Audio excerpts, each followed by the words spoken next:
Daniel, what's happening, buddy? How you been, man? Doing all right, Mike. All Doing all right, right. How are you doing? all right. Well, look, man, I want to interview you about this, your experience with apartment buildings. So, Yeah. if I'm right, you started with a condo in Emeryville, is that right? Yeah. It's right across the bay from San Francisco. I just wanted to get into something, investment property. It was right in my price range. It was back in 2014, no, 2013. It was 350 grand for a one bed, no, zero bed, one bath loft in Emeryville. Hmm.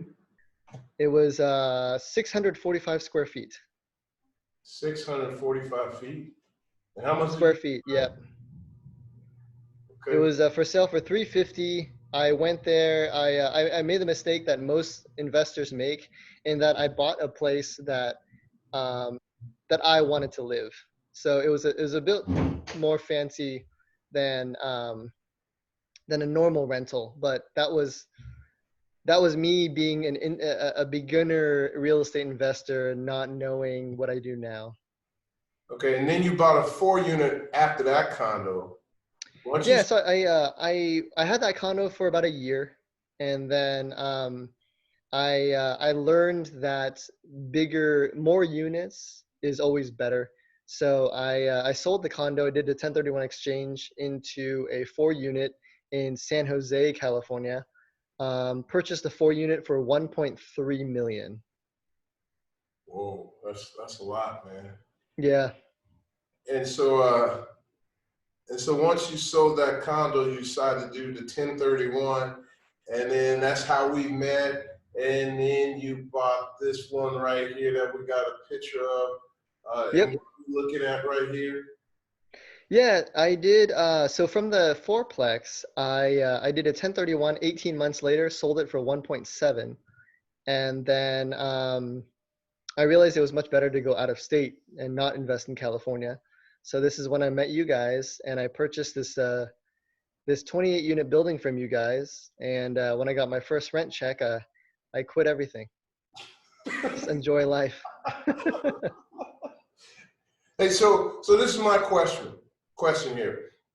How's the management of this bigger deal, your 28 unit, compared to the 4 unit and the condo? I mean, do you work 7 times longer on the 28 unit than you did on the 4 unit?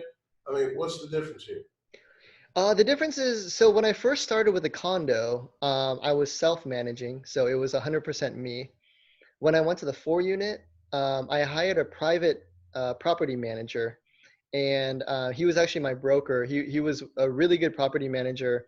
The only thing was that I was still working, because anytime something went wrong, he would call Roto-Rooter, call the plumber, call whatever, Cover the salary. landscaping guy, and then he would have his virtual assistant shop for the best prices for me. So that was taken care of. But they would send me the invoice, and I would have to pay that, and I would have to pay the property taxes and the mortgage and take care of all the billing stuff.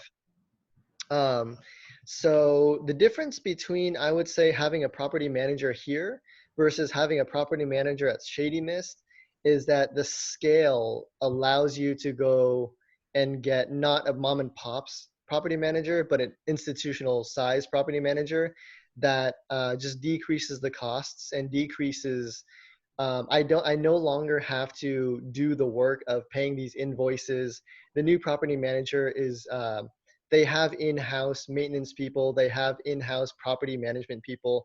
So I don't have to do the little things that I did have to do with just a one-man property management team as before.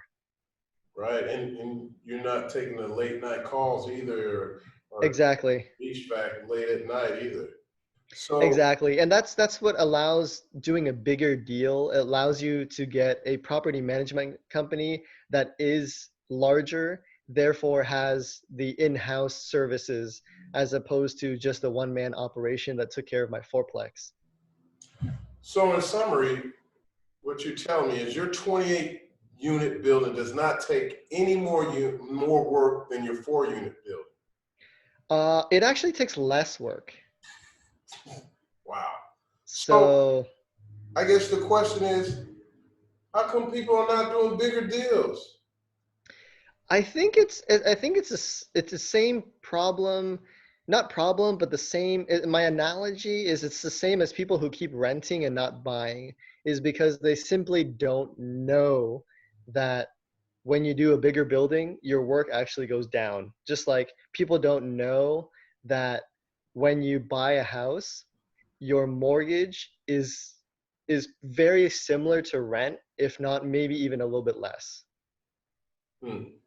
And that's why people don't go after the bigger deals, because they automatically assume, and I mean it is by human nature, by kind of logically, bigger building equals more work, but it's simply not the case, because you have much more leverage with a bigger and more equipped property management company. And one of the other things is I noticed, and that's naturally for me. Uh, I thought, and people think you need a lot of money first before you do these big deals. But I tell you what, ladies and gentlemen, in this next interview, I'll show you that you don't need a lot of cash to do big deals. Hey, Daniel, thanks for joining us today. And Yeah, thanks for having me. yeah, and I'm sure I'll see you soon, whether it's in San Fran or in Cincinnati, brother. Definitely. It's All uh it's funny talking to you now, knowing that Nate is running around 15 miles from here. right. All right, buddy. Thanks a lot. All right. Thanks, Mike. See ya.